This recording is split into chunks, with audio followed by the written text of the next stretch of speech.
Emotional people, they're a wreck. They control, that emotion controls everything you do. Because you want to be in control of your mind. You want to be in control of your mind. And what emotional people do is, like for instance, I always say this, they can have a beautiful life. Husband and wife, kids, everything they want. But it's the one thing that they don't have that makes them emotional. So that emotion makes them focus on what they don't have. Emotion makes them focus on everything negative, everything. Pity party, woe was me, this didn't happen. So your mind loves that. It loves talking to other people. Oh, this is all fucked up, man. Think about it. People love to bitch and complain about everything. So when you're sitting there, you may spend weeks, months, years bitching about the same thing. So what have you done? Nothing. There's no solution to that. But most of us live there. Oh, this other guy got the pay raise. The other guy got this, the other guy got that. And we live in this emotional state of, woe is me. Nothing gets accomplished. Nothing gets accomplished. When you're full, you don't need other people to fill you up because you're full. That's right. I think a lot of people, they need people's respect, they need people's opinions, they need people's attention, they need people's love because they're empty. That's right. And they're trying to fill themselves up through other people. But no one can live to your standard, exactly. So you're always going to feel empty. That's how I used to be. So it created me lying, it created me being a dishonest person, whatever I could do to get it, to get whatever it was. But back to your question about emotion, I'm a very emotional person. So I'm very passionate because it took a lot for me to be who I am today. So I'm very emotional, but it's just the passion really about the sacrifice I put into being who I am. So I got this award from the VFW called the Americanism Award. And I'm speaking in front of like 5,000 veterans.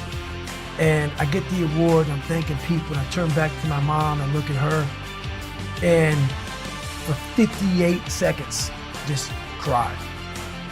Because I had a chance at that time to look and see what I've accomplished and where I came from. I wasn't trying to hold it, but I had to get myself together to give my speech. But it was a very proud moment for me to be able to reflect and say, okay, man, you've, not like I've earned that right to cry or to be emotional, but it felt good that literally I grinded myself into a fine powder to get where I'm at today. And it just came out in that way. So yeah, emotion is a beautiful thing. You don't want to, if you're emotional, that's bad. But if you show emotion at the right time, I think that's a beautiful thing. Jealousy, 100%. You have to, if you're jealous about anything, that is a horrible thing. Anger, I've done really well with controlling it nowadays. Back in the day when you're insecure. So all this stuff comes from conquering yourself. Once you feel good about yourself, all the anger, not all of it, we're human. Jealousy, these things start to really go away. She's like, no, I'm good. But this is what it is. This is what I figured out. I was so afraid of myself that I had to figure out, I became a master of my mind. People, when you're afraid of something, you have to master it. That's how you start to overcome it. So what I realized, when I get to that point where I want to quit, everybody, I get to the point where they want to quit. This is what happens. The mind tells you, let's go home. Let's take a warm shower. Let's get some food. This is not right. This is that. If you cannot answer the questions at that moment, because your mind's gonna start giving you all these questions.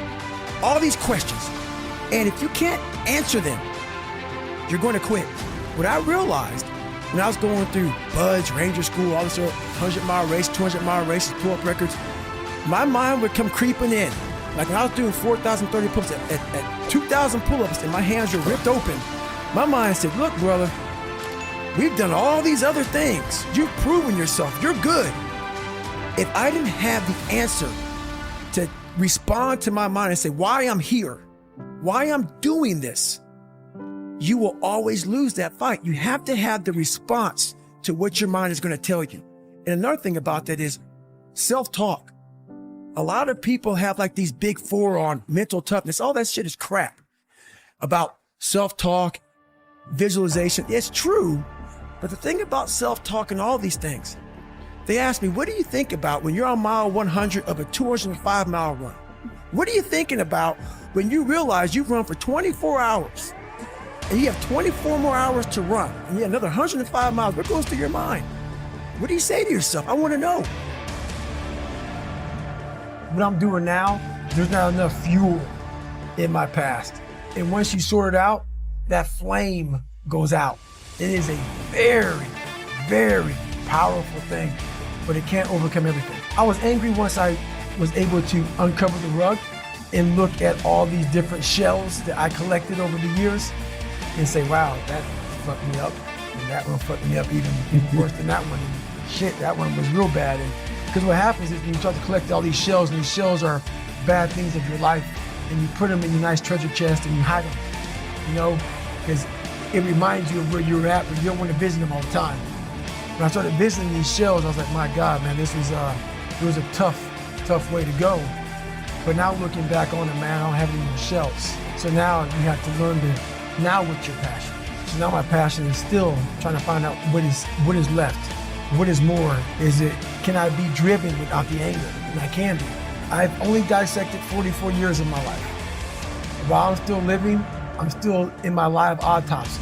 So, you know, right now, until I'm dead, I'm still examining human potential.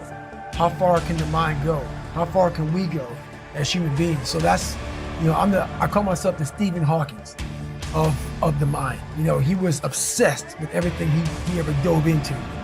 You know, the guy couldn't walk or anything, you know, so he was like, the mind. That's one thing he didn't want to lose. And I became obsessed with it because it's the one thing that controlled me.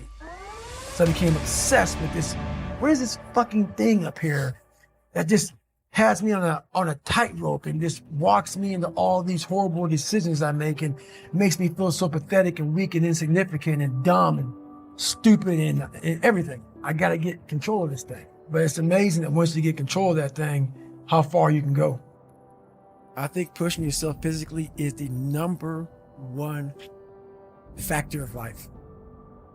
That is the true spot where you can really dive deep into. Life's about self-discipline. It is about self-discipline. We tend to do the things that are easy. And that is it builds no mental toughness. It builds no mental hardening. It builds nothing. When you work out, working out is where you can build that the fastest. Because it's a constant, it gives you instant feedback. Yeah, you may not lose the weight you want to real fast, but the discipline it takes, it transfers over to all aspects of your life. It's not, people, man, why are you always working out? Stop looking at it that way. This is the foundation of life. When you look in the mirror, every morning we all look in the mirror to get ready to go to work, to go anywhere. The first thing you see is your reflection. If you don't like what you see in the morning, you lost the war already. It's not about even liking what you see. It's about looking in the mirror and you may start, man, I feel different. That reflection is not everything. It's a feeling you're supposed to get.